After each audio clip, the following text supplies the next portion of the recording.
Has Virginia failed its citizens with disabilities? Sam Brock examines the question through the eyes of an Ashland family desperate for assistance and waiting for answers. Here's his special report. You want to do this? Yeah. This is Sharon Straus in her element. Hello, Nicole. Some of that off, 'cause I don't know. Nicole, look. She just about always has a smile on her face. Whether elbow deep in beads and markers, at a Randolph-Macon art class, or scrubbing the mats at American Family Fitness, where she works twice a week. Sharon's energy is infectious. So what's the hardest part about your job? I love it.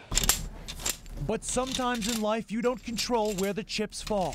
No, you didn't. Yes, I did. And all the positive thinking in the world won't change one simple fact. Who won?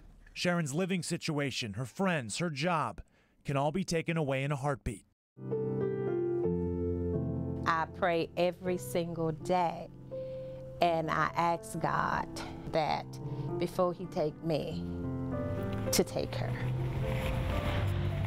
In a one-story home in Ashland, Janet Straus serves as caretaker for her sister Sharon, who lives with an intellectual disability. Sharon's one of nearly 6,000 Virginians on the waiting list for an intellectual disability waiver.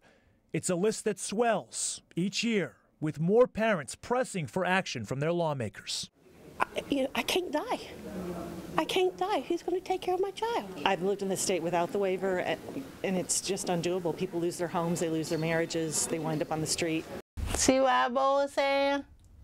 That's a bowling medal, huh? Yeah. The waiver Sharon's seeking, that some 9,000 families already have, offers people with disabilities specialized care, supported employment, and other services to live in communities and not in institutions.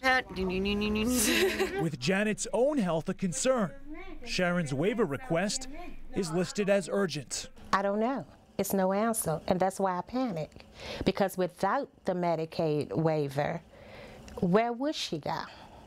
What would happen to her? The journey for families like the Strauses is still evolving. 2 hours outside of Richmond in Amherst County, Virginia, you'll find the Central Virginia Training Center, or CVTC for short.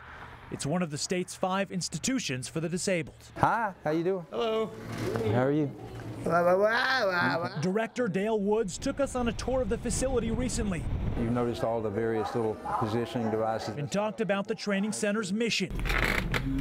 First and foremost, caring for the residents. The other part of the mission is to help people become more independent, to teach skills that people need, skills of independent living.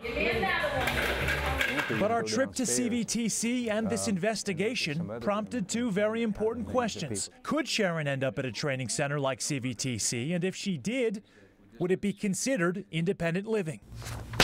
The Department of Justice weighed in on the matter recently, filing a report in February based largely on findings at CVTC that says in no uncertain terms the Commonwealth, quote, fails to provide services to individuals with intellectual and developmental disabilities and stands in violation of federal law, the Americans with Disabilities Act, by failing to give Sharon and thousands of other people across the state a fair shot at adequate community services. From the DOJ standpoint, though, you are out of compliance with the ADA. Yeah, that's what their letter would indicate, and they believe that we are. The buck stops with Dr. Bill Hazel, Virginia's Secretary of Health and Human Services. Hazel says Virginia has made great strides in recent years providing services for people with disabilities.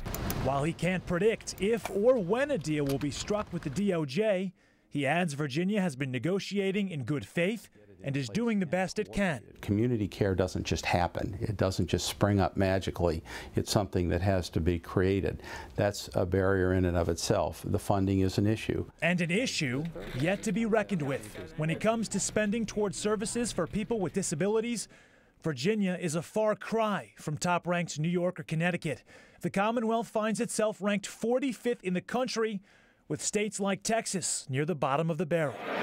Things won't get easier for the state's lawmakers either. In tight times, a yay vote for some services inevitably means a nay vote for others. And funding aside, the secretary questions a quick fix. You can't just throw money at problems. You also need to have a plan that makes it all work. It's been going on for years. Yes, it has. Do you think that anything will change? Hopefully, it will. Most definitely. We need a change. And so Janet Straus says she'll wait. Yeah, right here. And she'll hope that a path that starts in Sharon's own community, where people pick each other up and draw strength from their families and strive for a life like everybody else's, doesn't lead to a destination unknown. In Ashland, Sam Brock, CBS 6 News. The General Assembly took a small step last year to strengthen services for the disabled, creating a $30 million trust fund and adding 275 Medicaid waivers. Lawmakers insist the transition to full community-based care is their goal, although thousands of additional waivers are still needed. CBS 6 Sky Tracker brought to you by Fa Autobahn.